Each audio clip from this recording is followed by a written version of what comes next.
Comment box आपके सवाल मेरे जवाब प्रोग्राम का ये आप 21वां पार्ट देख रहे हैं और ये प्रोग्राम प्रत्येक सुबह 9 बजे हमारे चैनल पे आता है। इस प्रोग्राम के बारे में डिटेल में जानने के लिए डिस्क्रिप्शन चेक करें।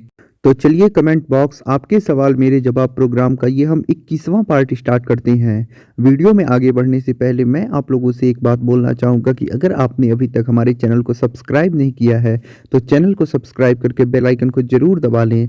तो चलिए अब यहाँ पे हम अपना पहला कमेंट लेते हैं। सर, सिविल जज जूनियर डिवीज़न का केस कहाँ जाएगा, सेशन कोर्ट या सीधे हाई कोर्ट? इनके पूछने का मतलब है कि अगर सिविल जज सीनियर डिवीज़न ने कोई आदेश कर दिया है तो ऐसे में उसका अपील कहाँ किया जाएगा, सेशन कोर्ट में या फिर हाई कोर्ट में? तो देखिए, अगर सिविल जज जूनियर डिवीज़न ने कोई आदेश किया है तो ऐसे में जो इसका आप अपील करेंगे वो जिला जज के वहाँ करेंगे, यानी डिस्ट्रिक्ट जज के वहाँ करेंगे। देखिए, जो सेशन जज होते हैं उन्हीं को डिस्ट्रिक्ट जज भी बोला जाता है। अगर सिविल मैटर वही जज देखता है तो उसे डिस्ट्रिक्ट जज बोला जाता है, और जब वही मैटर कोई क्रिमिनल होता है और उसे वही जज देखता है तो ऐसे में उसे सेशन जज बोला जाता है। यानी कहने का मतलब ये है कि जब जिला जज तब बोला जाता है जब वही जज सिविल मैटर देख रहे होते हैं, और उन्हीं को सेशन जज तब बोला जाता है जब वो क्रिमिनल मैटर देख रहे होते हैं। तो सिविल जज जूनियर डिवीज़न का जो अपील जाएगा वो जिला जज के वहाँ जाएगा। अब हम अपने अगले कमेंट को लेते हैं। सर, मेरी वाइफ ने मेरे ऑफिस में रिटन कंप्लेंट की है तो क्या मैं वाइफ पे मानहानि का केस कर सकता हूं? तो देखिए, वाइफ जो रिटन कंप्लेंट करती है आपके डिपार्टमेंट में तो ऐसे में वाइफ यही लिखती है कि मैंने अपने पति के विरुद्ध ये धारा में ये एफआईआर दर्ज कराया है, ये केस दर्ज कराया है। तो ऐसे में जो विभाग है यानी जो आपका डिपार्टमेंट है वो जाँच करके आपके ऊपर उचित कार्यवाही करे। तो अगर ऐसा कुछ लिखा है तो ऐसे में ये चीज़ मानहानि नहीं होती है। बाकी अगर कोई अन्य ऐसी बात लिखी है जो मानहानि के अंतर्गत आती है तब पत्नी के ऊपर आप कार्यवाही कर सकते हैं। लेकिन सिर्फ अगर डिपार्टमेंट को सूचना दी गई है तो ऐसे में ये चीज़ मानहानि नहीं कही जाएगी। इसके लिए आप डिटेल में एक बार मुझसे फ़ोन पे बात कर ले अपॉइंटमेंट लेके, तो ये आपके लिए बढ़िया होगा। अब हम अपने अगले कमेंट को लेते हैं। Sir, my wife has put allegation like I am playing rummy on mobile and drinking alcohol, is it a ground of divorce? देखिए, अगर आपका स्पाउस जो है यानी आपका जो साथी है वो आपके ऊपर किसी प्रकार का कोई गंभीर आरोप लगाता है तो ऐसे में ये चीज़ आपके ऊपर क्रुएल्टी मानी जाती है। लेकिन जैसा आप बता रहे हैं कि आपकी जो पत्नी है वो आपके ऊपर यही आरोप लगाती हैं कि आप मोबाइल में रमी खेलते हैं और शराब पीते हैं, तो देखिए ये सब छोटे मोटे किस्म के आरोप होते हैं, हर परिवार में होते हैं। छोटी छोटी बातों को लेकर हर परिवार में झगड़े लड़ाई होती है। तो ऐसे में ये चीज़ आपके ऊपर क्रुएल्टी नहीं कही जा सकती है। अगर सिर्फ आप इन छोटे छोटे आधारों पर कोर्ट में डिवोर्स लेने के लिए केस लगाती है तो ये गारंटी है कि आप वो केस हार जाएंगे। आप 4-5 साल केस लड़ेंगे और इन छोटे छोटे आधारों पे डिवोर्स आपको नहीं मिलेगा, आप केस हार जाएंगे।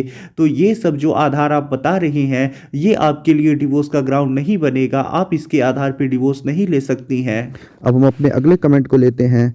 सर, क्या 498A की सजा काट लेने के बाद पति डिवोर्स दे सकता है? नहीं, अगर 498A के केस में आपको सजा हो जाती है तो ऐसे में आप इस आधार पे डिवोर्स नहीं दे सकते हैं, क्योंकि सजा हो जाने के बाद ये चीज़ आपके लिए क्रुएल्टी थोड़ी न बनेगी। यानी अगर पति को सजा हो जाती है तो ये चीज़ पति के लिए क्रुएल्टी नहीं है। हाँ, अगर केस झूठा सिद्ध होता है, 498A का जो आरोप लगा है, केस लगा है, वो पति पे झूठा सिद्ध होता है तो ये चीज़ पति के लिए क्रुएल्टी है। इसके आधार पे पति डिवोर्स ले सकता है। लेकिन अगर पति को सजा हो जाती है, पति सजा काट लेता है और फिर जेल से आने के बाद ये चीज़ पति के लिए डिवोर्स का आधार नहीं बनता है, इसके आधार पे पति डिवोर्स नहीं ले सकता है। अब हम अपने अगले कमेंट को लेते हैं।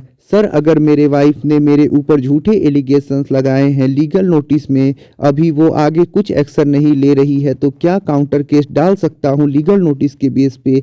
आपकी पत्नी ने अभी सिर्फ आपके ऊपर आरोप लगाए हैं, सिर्फ लीगल नोटिस भेजा है, तो ऐसे में आप कौन सा काउंटर केस डालेंगे, क्या डालेंगे, ये चीज़ आपने स्पष्ट ही नहीं की है। मैं आपको यही सलाह दूंगा कि ऐसी स्थिति में आप अपनी पत्नी के ऊपर हिंदू मैरिज एक्ट सेक्शन 9 का केस कीजिए, यानी रेस्टिट्यूशन ऑफ कंजुगल राइट्स का केस कीजिए, विदाई का दावा कीजिए, यही आपके लिए बेहतर होगा। अब हम अपने अगले कमेंट को लेते हैं। सर, सवाल आगे पीछे हो गया, सॉरी। पूछना ये था कि एक तरफ हाई कोर्ट ने प्राइमरी फेसिया का ऑर्डर दिया है मेरे लिए क्वेसिंग पिटीशन में, दूसरी तरफ डीवी एक्ट में मेरे खिलाफ डिसमिस हुआ है। क्या वापस ट्रायल कोर्ट में डीवी एक्ट के ग्राउंड से मुझे अपने को निर्दोष साबित करने का चांस है? टाइप करने में ऊपर नीचे हो गया, सॉरी।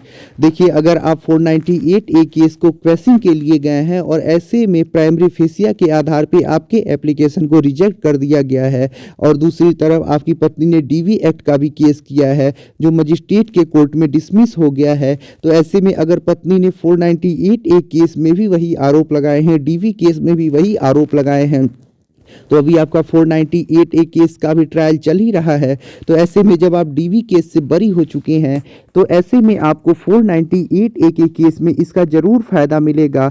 लेकिन ऐसा नहीं है कि डीवी केस में आप बरी हो गए और इसके आधार पे अब 498A केस में बिना ट्रायल किए ही आप बरी हो जाएंगे। पूरा 498A केस चलेगा, उसका विचारण किया जाएगा और उसके बाद कोर्ट अपना जजमेंट सुनाएगा। तो बाकी आप डीवी केस में बरी हुए हैं तो ये चीज़ आपके बचाव में काम आएगा, आपका पक्ष मजबूत करेगा। लेकिन कुछ ज़्यादा कहा नहीं जा सकता है कि 498A में आगे क्या होगा। 498A की अलग प्रक्रिया है, अलग जजमेंट आएगा, डीवी का अलग आएगा, लेकिन डीवी के आधार पे आपका बचाव जरूर होगा, आपका पक्ष जरूर मजबूत हो जाएगा। बाकी आप डिटेल में कुछ अगर पूछना चाहते हैं, बात करना चाहते हैं, तो एक बार अपॉइंटमेंट लेके आप मुझसे कॉल पे बात कर लें, मैं सारी चीज़ें आपकी समझ जाऊंगा। उसके बाद आपको कॉल पे भी बता दूंगा। उसके बाद आगे से जब भी आप कमेंट किया करेंगे तो मैं आपका मैटर जान रहा हूँगा, तो ऐसे में आपका जवाब देने में भी मुझे आसानी रहेगी। अब हम अपने अगले कमेंट को लेते हैं। सर, कॉन्ट्रैक्ट बेस पे शादी होनी चाहिए, सर आपका क्या ख्याल है इस पे? आप लोग अपना ख्याल बताइए, आप लोग मेरा ख्याल मत बताइए, क्योंकि मैं एक एडवोकेट हूं और दोनों पक्ष मेरे लिए अपने हैं। मैं किसी एक पक्ष के लिए कुछ ज़्यादा नहीं बोल सकता हूं, मुझे दोनों पक्षों की सुननी पड़ती है, दोनों पक्षों के लिए काम करना पड़ता है। अब मेरे पास अगर कोई पत्नी भी आती है, वाइफ भी आती है, कहती है कि मुझे मेरे हस्बैंड के ऊपर केस करना है, तो ऐसे में मैं वाइफ की तरफ से हस्बैंड के ऊपर भी केस लगाता हूँ। अगर हस्बैंड कोई आता है कि मुझे मेरी वाइफ के ऊपर केस करना है, तो हस्बैंड की तरफ से भी मैं वाइफ के ऊपर केस लगाता हूं। तो हम एडवोकेट हैं, हम दोनों पक्षों की सुनते हैं। अब हम अपने अगले कमेंट को लेते हैं। सर, मेरी वाइफ खुद घरेलू हिंसा का झूठा 498A और 125 डाल और इंट्रीम में कोर्ट कुछ नहीं सुना, जस्ट रेलवे एम्प्लॉय सुन के 5000 मंथ दे दिया। मेरे पास प्रूफ के लिए पहले किया हुआ सेक्शन 9 का पेपर और मिसिंग GDE के कागज है। क्वेश्चन के लिए हाई कोर्ट जाना ठीक होगा। मेरी उनकी सर झूठा केस होने के बाद सेक्शन 9 विदड्रॉ कर लिया, इससे क्या होगा प्लीज़ बोलिए सर। यार, इनके कहने का मतलब है कि इनकी वाइफ ने इनके ऊपर झूठा केस लगाया और जब इनकी वाइफ ने इंट्रीम मेंटेनेंस का एप्लीकेशन दिया तो ऐसे में कोर्ट ने सिर्फ इतना ही जान के कि ये जो हस्बैंड है वो रेलवे एम्प्लॉई हैं तो 5000 रुपये का आदेश कर दिया। तो ऐसे में अब ये पूछ रहे हैं कि क्या क्वेश्चन के लिए जाना सही रहेगा या नहीं रहेगा। और दूसरी बात यह है कि इन्होंने जो सेक्शन 9 का केस लगाया था वो भी इनके वकील ने विड्रॉ कर लिया जब पत्नी ने केस कर दिया उसके बाद। तो देखिए, आप क्वेश्चन का जैसा पूछ रहे हैं तो क्वेश्चन के लिए आपके पास क्या आधार है, क्या एविडेंस है, किस आधार पे आप जाना चाहते हैं, ये चीज़ मायने रखती है। क्वेश्चन का ऐसा नहीं है कि आप हाई कोर्ट जाएंगे और आपको फ़ायदा मिल जाएगा। आपको जब हाई कोर्ट जाना होता है क्वेश्चन के लिए तो हाई कोर्ट में उचित आधार बताने पड़ते हैं, उचित तर्क देना पड़ता है कि क्यों आपके ऊपर जो केस लगा है उसे क्वेश किया जाए। तो ये तो डिटेल में जानने के बाद ही बताया जा सकता है। बाकी जो आपने सेक्शन 9 का केस किया था उसे विदड्रॉ किया, ये आपने गलती कर दी है, ये आपकी बड़ी भूल हो गई है।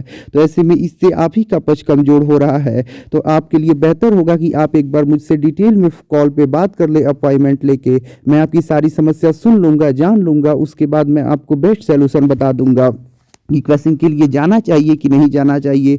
बाकी जो भी केस में आपके लिए डिटेल है, जो भी आपके पक्ष में चीज़ें हैं वो मैं आपको बता दूंगा। तो एक बार आप कॉल पे बात कर लीजिए, ये बेहतर होगा आपके लिए। अब हम अपने अगले कमेंट को लेते हैं। सर, हम दिल्ली से है, मीडिएशन टोटल कितने दिन चलता है? अभी 2 महीने मेरी एक ही सिटिंग हुई है। और देखिए, इस कमेंट का जवाब मैं पहले ही एक वीडियो में दे चुका हूं। आपने ये कमेंट दूसरी बार पूछा है तो उस वीडियो को आप देखिए, आपको आपका जवाब मिल जाएगा। मैं पहले की ही वीडियो में इसका जवाब दे चुका हूँ। अब हम अपने अगले कमेंट को लेते हैं। सर, हमारे साथ भी बहुत गलत हुआ है, मेरे परिवार पे भी 498A 506 406 34 354 के साथ बाद में 376 लगा दी मेरी भी, पर हमें क्या करना चाहिए प्लीज़ बताइए। तो जो भी ये आपके ऊपर केस लगे हैं उसमें आप डिफेंड करिए, जो वाइफ ने एलिगेशन लगाए हैं उन्हें झूठा साबित करिए। अगर ये झूठा केस होगा तो आपको घबराने की आवश्यकता नहीं है, कोर्ट आपको बरी कर देगा, क्योंकि सत्य परेशान होता है, पराजित नहीं होता है। तो जो भी एलिगेशन लगे हैं आप उसमें डिफेंड करिए, आपका बचाव हो जाएगा। अब हम अपने अगले कमेंट को लेते हैं। देखिए, मैं आप लोगों से मना करता हूं कि इतने बड़े बड़े कमेंट ना किया करिए, इतने बड़े क्वेश्चन ना पूछा करिए, तो शॉर्ट में आप लोग प्लीज क्वेश्चन पूछा करिए। इतने बड़े कमेंट आएंगे तो मैं उसका जवाब नहीं दे पाऊंगा, प्लीज आप लोग शॉर्ट में क्वेश्चन पूछा करिए। अब हम अपने अगले कमेंट को लेते हैं। सर, लड़की ने डीवी केस में जो सिग्नेचर किया है वो उनके नहीं है, समन से पता चला है किसी और ने उनका सिग्नेचर किया हुआ है, और साथ में जो एफिडेविट लगाया है लड़की ने उस पर सही सिग्नेचर किया हुआ है।